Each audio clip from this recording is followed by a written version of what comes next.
Hello, what have we here? Hello everybody, it is Chris, aka Starrapter, coming to you from New York Comic Con 2024. I'm here on the showroom floor right now. We're going to be taking a look at that as well as little peeks at panels I'm going to over the weekend. It's going to be a very big weekend. COVID is on a downhill slope, right? We got that covered. Strikes are not here this year, so a lot of good celebrities, a lot of good stars, a lot of good content all this week. So let's jump right in.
to say, I really loved it until I didn't know. I loved the whole thing because I just remained very aware of what a dream I was living through, bringing this character to life and having 6 months. We shot for 3 months, and then there was a couple of strikes, as you know, in the industry, which were brutal on people and on the crews, were just terrible.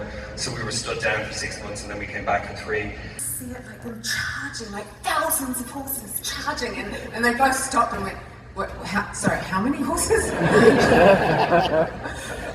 But they didn't flinch. I have to tell you, these guys never flinched because you know it's hard. It is hard to go back there. In terms of yes, you're 100% right. It is all there. Speaking of anime, let's go to our director Kenji Kamiyama. Kamiyama-san, what do you love about this story? What drew you to it? And why do you think anime is an art form that supports telling this story? まず最初に惹かれたのはヘルムの生き方というかですね。We are proud veterans of the robot-human war, which the stupid meatbags somehow won. Louise, can you say something nice about the humans? And you know her by many names. She's a Noah Holmes. She's 11 today, though. I know her. You know her as Billy Bobby Brown, everybody. Come on!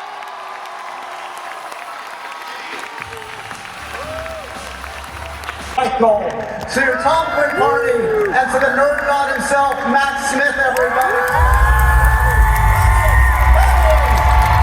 Coming out!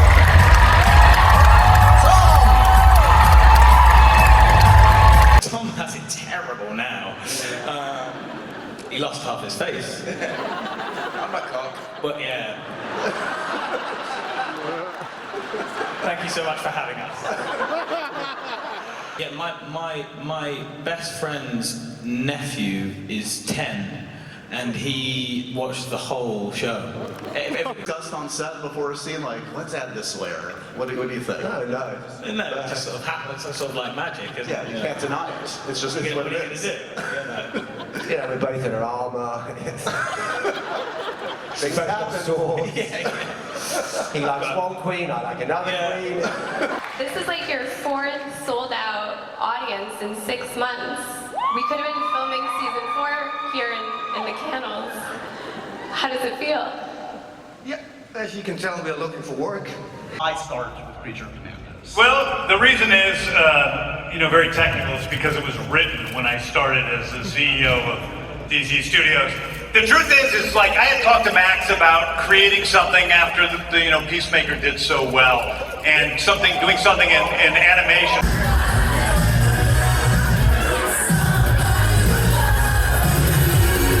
This is the end of New York Comic Con. It's me, joined by co-host Matthew on our Tractor Beam show. We did it all 4 days, Thursday, Friday, Saturday, Sunday, and this is it. The doors have closed down, the lights have turned off. Another one is in the books.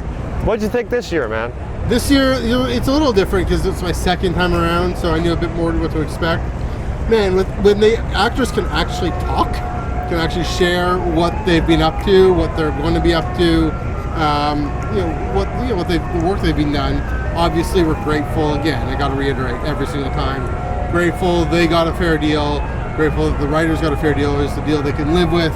But now a year later, they can really go full bore on presenting just all the shows and movies that are coming up and that have come out recently. And so, I mean, I'll go right off the bat. The one that I was really happy about, my highlight of the con would be actually the Star Trek panel. I talk about Star Wars a lot, but we're going to have the opportunity to talk about Star Trek. They showed an entire honking episode of Lower Decks. Of course, season 5, the final season comes out next week, and so as I expected, they showed up right off the bat. The first thing they did was the first episode of season 5 of Lower Decks, and this is what happens in. No, I'm just kidding. I won't spoil that for you. But yeah. So again, then it had actors come out and directors and showrunners all sitting together, telling about the stories we love. So and we can go into more detail on the content of the panels, but. Yeah, it was great. I think I spent more on food than on merch this time around, thankfully. And so, to plug it out of the way, Beaches Not Foodie on Instagram. If you want to check that out soon enough. But yeah, it was a different experience and a more typical convention experience, and so I appreciated it for that reason. Yeah, but I will say is right off the rip, the panels were really hitting this year. This is the last day of the con. This is the first day I actually went to Artist Alley. That's how busy I've been. Every day from Thursday onward, it was 2 to 4 panels a day I was doing. And I spent a lot of time in line, my own fault, because I screwed up the reservation system. So I basically was in line an hour before every major panel on Empire and main stage I wanted to get to. So yeah, granted, I would have had more time, but the main thing is, there's a lot of accommodations here at the Javitz Center, with especially the Empire stage, which seats basically 4,000 people. So if you want to go to a panel, it's not like San Diego where there's no shot of Hall H, because I've seen empty spots in a lot of those panels. So it's pretty good to see that Comic-Con has finally gotten it around to everything is here, plenty of seats, plenty of chairs. Been to like every major panel room, everything from animation to movies to TV to video game adaptions. There's literally, it was everything this year. As we said, the strikes are over. It was great to get back into here. But like my big panel was probably the Creature Commandos panel, because James Gunn himself, the mastermind between Guardians and the Suicide Squad and Peacemaker was there. The whole cast was brought out. We got a trailer that's online. I was hoping for at least a clip. We didn't get, but it's coming out imminently in December, so it's not a big deal. But he ended up talking a lot more about Superman and everything with the new age of DC, right? You got the DCU. So all that good stuff is coming down the line. Supergirl, Peacemaker Season 2, Lanterns, right? All that good stuff. So it was almost like that Hall H spectacle here in New York. I was like, all right, this is what they got to do every year. Yeah. Bring James, he said it was his first New York Comic-Con. And I've noticed that for a lot of the people this year, man. It's like a lot of them were, this is the first time we're here. Feels like this is a new age of New York Comic-Con. Now it's on the map. It's not just SDCC all the time. You got to come out this way to New York if you're a big celebrity, because there's a lot of fans raving to see talent out here. So that was my big thing. It's the Creature Commandos DC panel, basically like a Marvel Hall H panel, if you know what I'm saying. Like, all right, let's get that every year. Yeah, I hope that lasts. That the fact that if you really want to come and see this panel, this major Hall H style panel, that you can get in. The Empire stage, it is huge, it is fantastic. People kind of complained, I think, about the sound being too loud. I think that's perfect. I think that's what it needed to be. I lucked out, I was able to get in and have some pretty good sight lines. I think even when we went to the Dune panel, yeah, we were kind of further back. Of course, I was kind of an idiot. I forgot I had a reservation for that. So I just got it anyway, and that's just it. It was fine. It was good to see. Yeah, getting these kind of Hall H level panels, reveals, clips, and again, in my case with Star Trek, I'll go into more detail there. A full episode, and then they brought out Jack Quaid and Tanya Newsom and Noah Wells and Eugene Cordero, the stars of Lower Decks.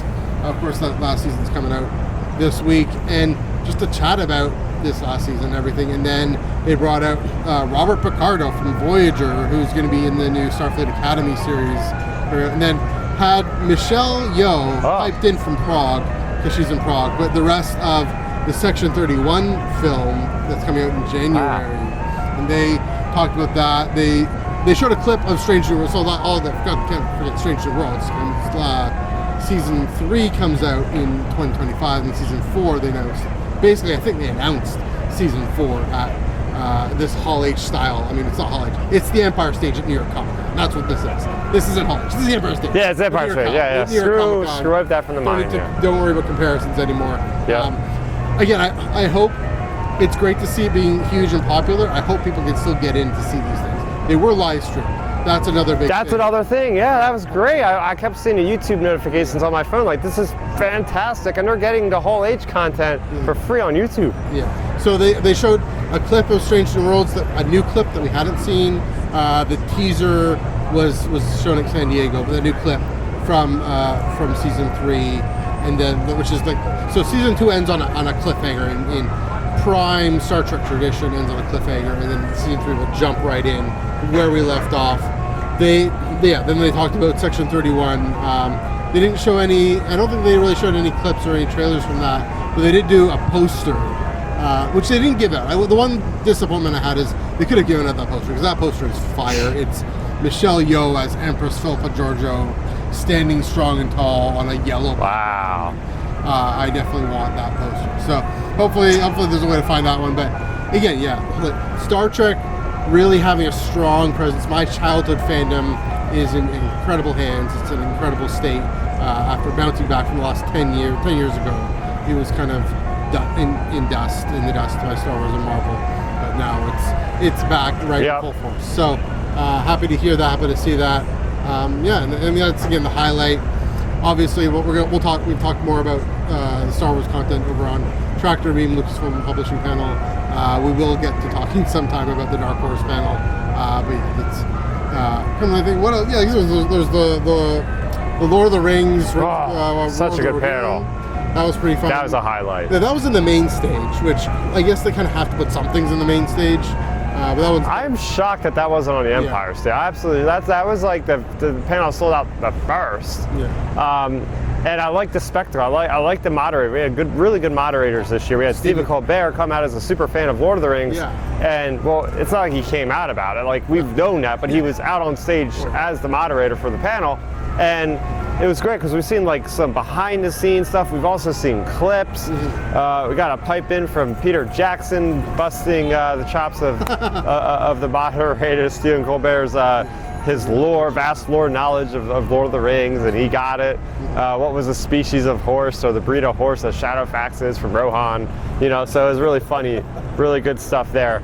That was a big one though. But I mean, just running through, I just want to run through the panels because it'll blow your mind. You're going to be like, wait, that was at New York? Yeah, we had Penguin as the first one. Right. Then we went into Dune. Yes. Dune, that was really good Dune too. Prophecy. That was cool. They had a full cast out there, right? Yeah. And then we went into Electric State, which is a movie. We were at a panel with Millie Bobby Brown, with Chris Pratt, with the Russo brothers. It's like this is star caliber stuff you would see. Giancarlo Esposito's in it. Yes. I forget else. Falcon. Falcon is in it. Anthony Mackie. Yep. Woody Harrelson's in it. Yeah. And they even had a robot. They even had robots in the audience and walking around and talking. And AI. It looks like it's a really good like 90s kind of style action movie adventure. So it's set in the 90s. Yeah. Kind of in a hypothetical 90s, as if AI. This is a really interesting premise, and it's very Star Wars-esque premise, Star Wars adjacent premise. Yep. It's set in the 90s, but as if AI had been developed in the 30s and 40s maybe, or 50s, and there was a war between the humans and the robots, and that in the 90s is already the aftermath of Yes, so a different kind of world that they're playing. And we're also seeing the authors on the adaptations at night. Yes. What a way to kick off Comic-Con. I mean, we got two legends in Star Wars storytelling. We have Stephen Barnes. We also have John Jackson Miller. And I love how casual, I didn't get to talk about this on the Tractor Beam, but I love how casual and kind of inclusive that panel was, because it was just a very small set of people in there as an audience. And even before the panel officially started, John Jackson Miller was just like talking to us in the audience. It was just a very nonchalant kind of conversation between him and the guy and the other, because there was the woman that was doing the storm.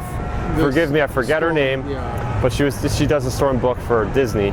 For Marvel. Yeah, she did like a young adult novel about Storm, the X-Men. Yeah, so that was fantastic. That was all one day. 4 massive panels for me. And then Friday we begin the day with Lord of the Rings. It's already a blur. I'm trying to parse my memory because I feel like I'm sluggish as zombie mode at this point, fourth day. Yeah. But we did that. Oh my gosh, I'm just trying to vamp here, figure out what we did. This is what I mean, guys. Like, we've done so many panels. We don't even know the ones we did on the certain days. That's how overload it's been for us. Electric State. We gotta go to Friday. So after Lord of the Rings on Friday, because me and you basically went to almost the same panels for the most part. Yeah, on most of the days. Yeah. So most of the days. The Star Wars panel, of course, duh. I mean, Lucasfilm Publishing. Yeah. After that, I think.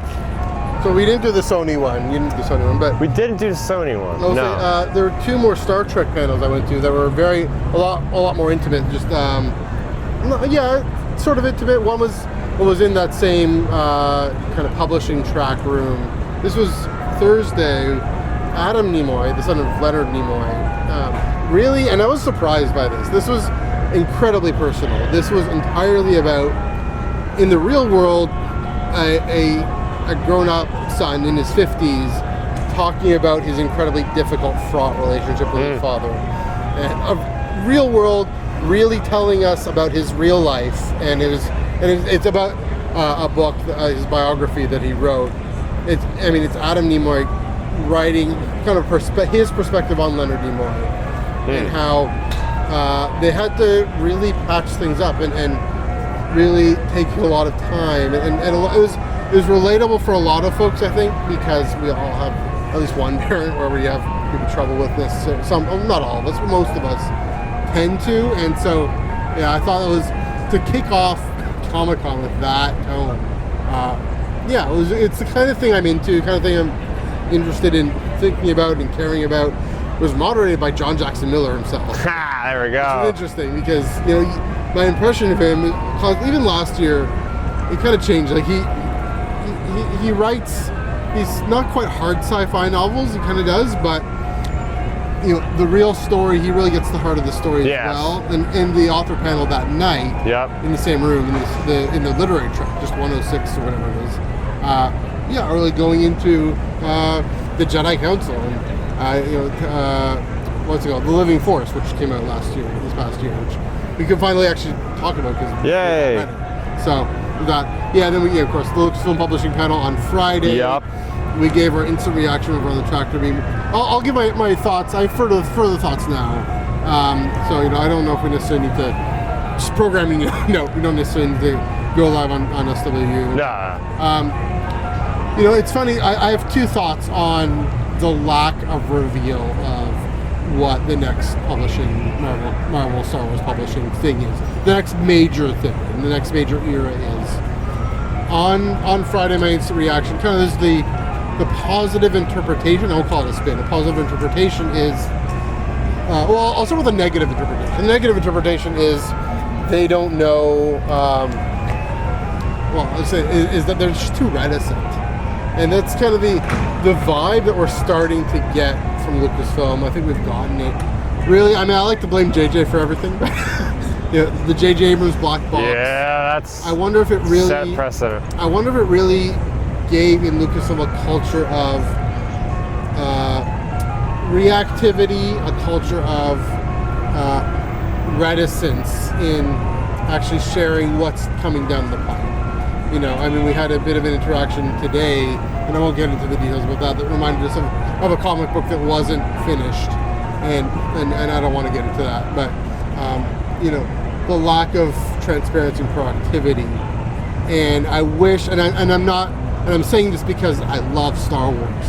Like, I can't show you this t-shirt. I'm wearing an Ahsoka t-shirt right now. I love Star Wars more than Star Trek. Star Trek is a fandom. Star Wars is a family.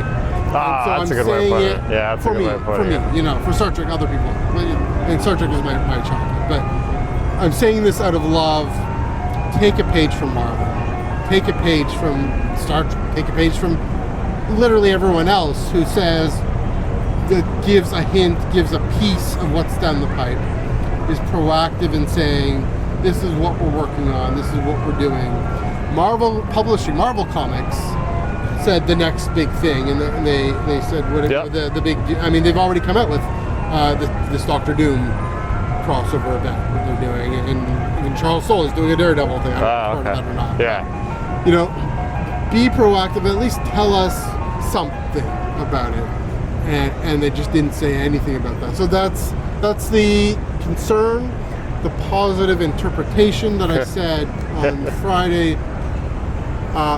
That we can't rush the creative process. We can't, I am all for letting the creative process take the time it needs to get it right. The true lesson of Solo is take the time to get it right. So, if the story isn't there yet, if the concept, if the planning and plotting out isn't there yet, if they are still even having multiple options or some whatever it is, okay.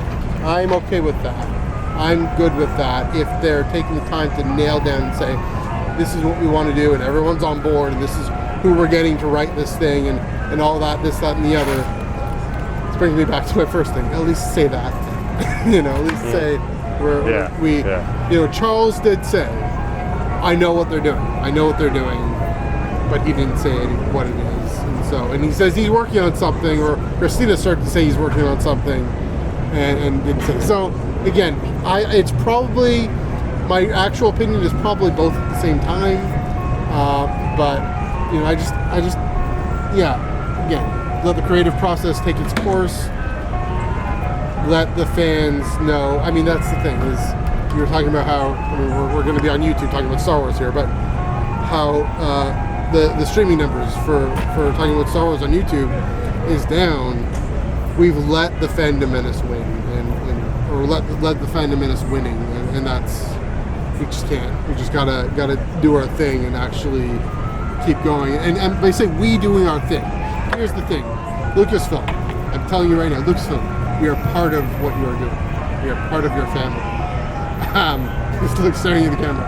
Like, we're not separate or detached. Yes, we have opinions and we can be free with our opinions, but our opinions are grounded in genuine love and genuine willing to actually track with, pick up what we're doing. And it's something about track reviewing every single time. I'm finding something great to say about every issue. There's a reason for that. I actually love them all. So, and I'm not saying just me. It's not about me. I'm saying this fan community. I think there's room for more trust to put in us. At least those of us who are still around. That's my there you go. That's what he does every week on IonCon, ladies and gentlemen. If you want to hear him go on large monologues like that, there you go. Plug your stuff. But getting back to it, so on Saturday, that was a real random. It's all right. So Saturday we ended up going to what was it? The secret level. We did. I did Dark Horse Comics. Yes. Then Creature Commandos, which I already talked about. Yeah. Then we went to Secret Level, which is Blur Studios, who is world renowned for doing like the Old Republic cinematics.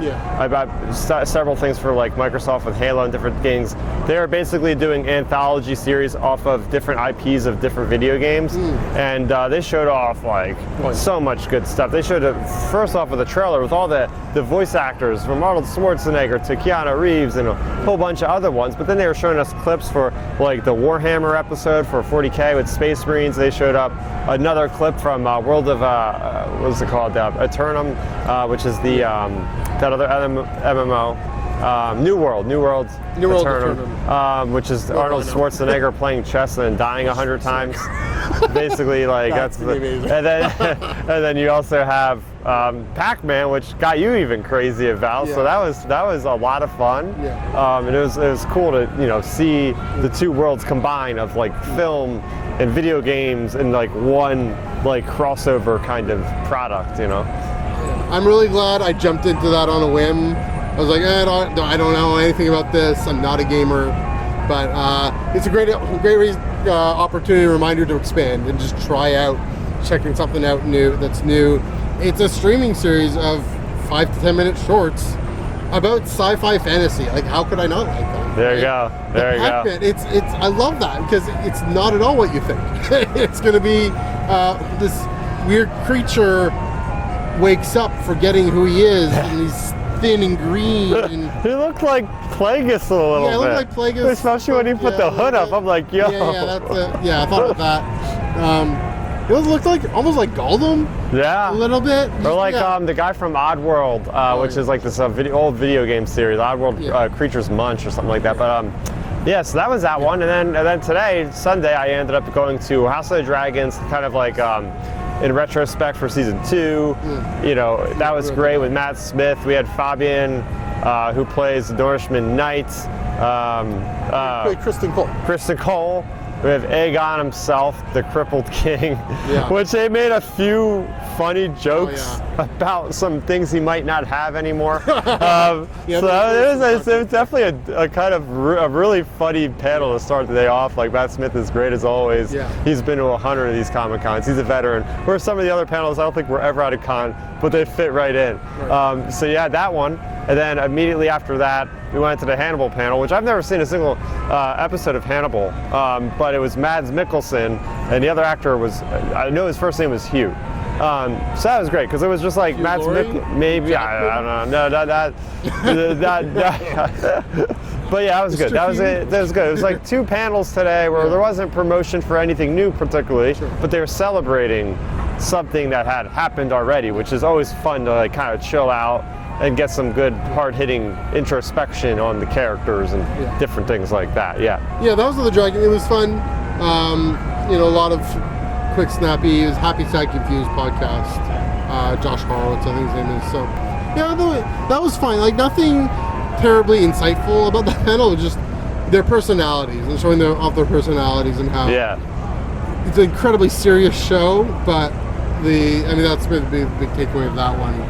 Is that the actors, the talent behind it, they all care and respect each other insofar as they actually have scenes together. I mean, even if they don't. But they're also just funny and fun and very, very thoughtful people. So it was a good panel. Yeah, then of course, outside of the convention, we did a couple cool parties. Friday night was a fandom party, which was a oh, there you go. There you go. We got the lanyard and everything for it. Yeah. So yeah, we had that going on. That was a lot of fun. You know, we got to go to the Hard Rock Hotel and got to party it up and get some cool things there. And then we also did the Sexy Nerds party last night, which got a little bit too packed. I mean, I'm not sure if the place was fire code at that point, but that's when we had to make a move out of there. But my one gripe, because this was a great convention, the last couple of years they've had parties inside the 4th floor on the new building for Javitz, and I don't know where those were. They weren't there this year.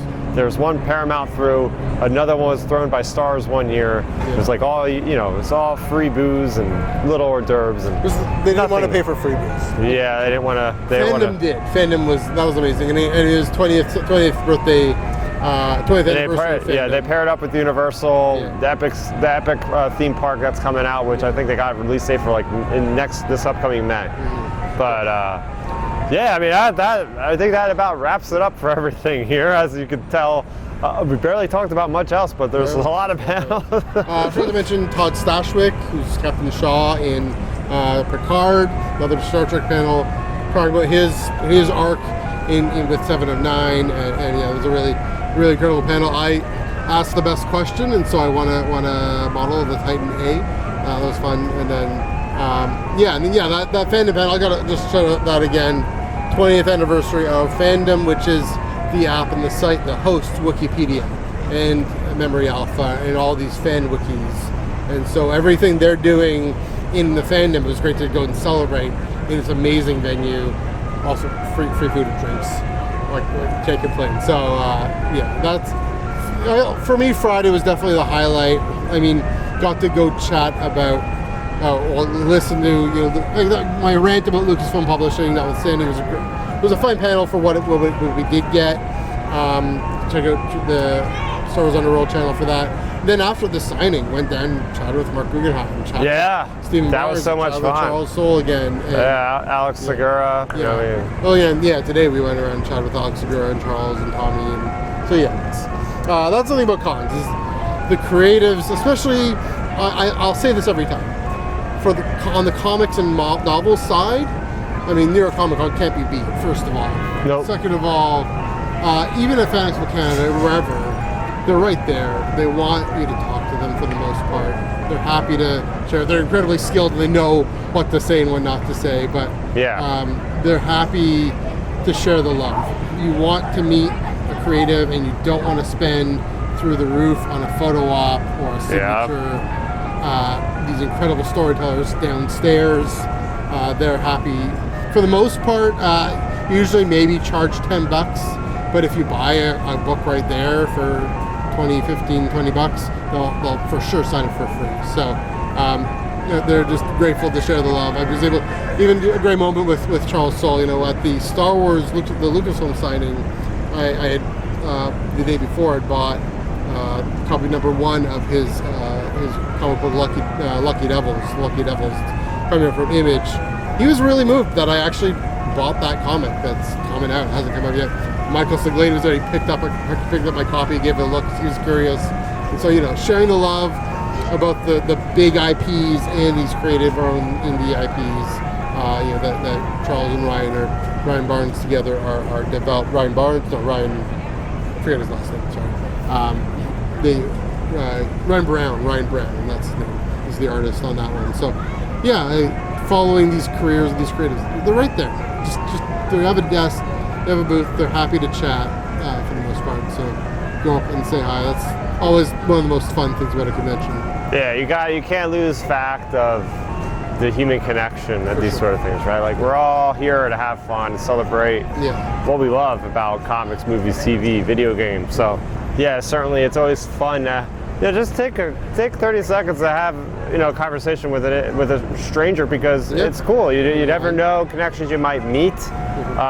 Especially with me working with the YouTube channel, meeting, just chatting with different folks, and passing out business cards. Like, oh yeah, you got a YouTube channel, like cool stuff like that, where this is where our people are, right? So yeah, it's fun to get into all these panels we're talking about, but it's also the smaller moments, like today we're walking around talking with the creators themselves, like they're us, they read these books not just because they have to do it for homework, because they want to read these books and or play these games, whatever it is. So that you can't lose the human element, the camaraderie you have. It's just so fun, right? So again, if you haven't been to a Comic-Con, you live in a tri-state area, definitely come out to New York. It's kind of a pain in the butt to get into this these days, because you have to do the fan verification a couple months before, then you have to be at your computer. You have to be at your computer when the tickets are going on sale. They have a pre-sale, and then they have a general on sale. And so you got to do your research. It's not something you could just do on a whim most of the time. Sure. So just make sure you look at that information. But any final thoughts? Yeah, again, keep your eye out for fan verification. I will say, if you're in the Southern Ontario area, Western New York, Upstate New York, Fan Expo Canada every August, there's no fan verification for that. It's in Canadian dollars, so go on out. We won't usually get as much guests or as big panels, but definitely I'll likely be there. Dom will likely be there. A whole bunch of folks will likely be there. So again, all these things, again, to reiterate the final thing I say every year, it's about the people. It's about hanging out with you guys afterwards, during, walking around the hall. We live in 2 different countries, different parts of the world, and so to actually get to see each other in person, in the flesh, once a year, and hopefully more than once a year. In Japan, we're going to Japan. So yeah, next one is Japan. That's the next one on my list. So here we go. Just the road to Japan from this day forward. 6 months, just about. Always about people. Yeah, so you can catch Matthew and me every week on the Star Wars Underworld YouTube channel. That's the Tractor Beam show. We'll be back this upcoming Wednesday. Talk a little bit more in depth with the panels when we're not being bothered by strangers on the street looking at us about 3 feet away. Because that's what happened on the video, live from New York City. That's what happens, ladies and gentlemen. When you go live in the middle of the city, some wackos might just try to be in the frame. That was funny. Yeah, definitely check that out at 9 p.m. Eastern, 6 p.m. Pacific on Star Wars Underworld YouTube channel. Also on the YouTube channel, I won't be on it tomorrow, but I believe Joel Davis has something cooked up for the Iron Cannon podcast. That's tomorrow, 8:30 p.m. Eastern, 5:30 p.m. Pacific. I will be back on that the following Monday, and every Monday till the end of time. There we go. And also plug my socials. Yes. Follow me, my personal Twitter, NEUG485, personal Instagram and Threads, MNEUG1138, foodie Instagram, beaches.foodie, F-O-O-D-I-E, and at Iron Cannon Pod, EYEONCANONPOD. If you want to see all my Star Wars cosplay photos, that's Instagram and Twitter at the SWU, the Underworld flagship social. So check that out. Especially, oh my gosh, the Vader from Kingdom. Yeah, that was incredible. Okay, I'll say that is the second best cosplay I've seen in person. The best is still Marianne's Frog Lady. She made that herself in London, Ontario. Oh, wow. She made that herself. See that every Fan Expo. I know. This is the second best, and definitely the best photo I've taken at a convention of cosplay. I asked him, can I get up close to your face and stop the photo? And he said, yeah, of course, sure. Obviously, I had to ask. Cosplay is not considered, but I snapped that photo, and yeah, everyone seems to love it a lot. So happy about that. So there you go. You guys know where to find me. If you're already on the channel, then awesome. If you're new to the channel, subscribe. You'll be updated on whenever my podcast, Outer Rim Transmission, goes live, usually every week, around Sunday usually, and whenever other videos go live as well. You go to Twitter, I have a lot more photos of me as Daredevil. I pulled out this really cool costume this year. I was pretty psyched. It's version 1.0. There's a lot of little glitches I have to fix in the system. But other than that, it's going to do it for me, Matthew, and I, Chris, aka Starrapter, reporting to you for one last time from New York Comic Con 2024. Hope to see you next year, everybody. May the force be with you always. And transmission. There we go. Thanks for checking out the video. Please hit that thumbs up symbol. It helps me know that I'm making content that you guys enjoy. And if you enjoyed this video, I also include 2 videos down below you guys should check out. And please consider subscribing to this channel. It helps support me and it notifies you guys of when I get new videos up on the channel. You can also contact me on Twitter, Facebook, and Instagram at Starrapter.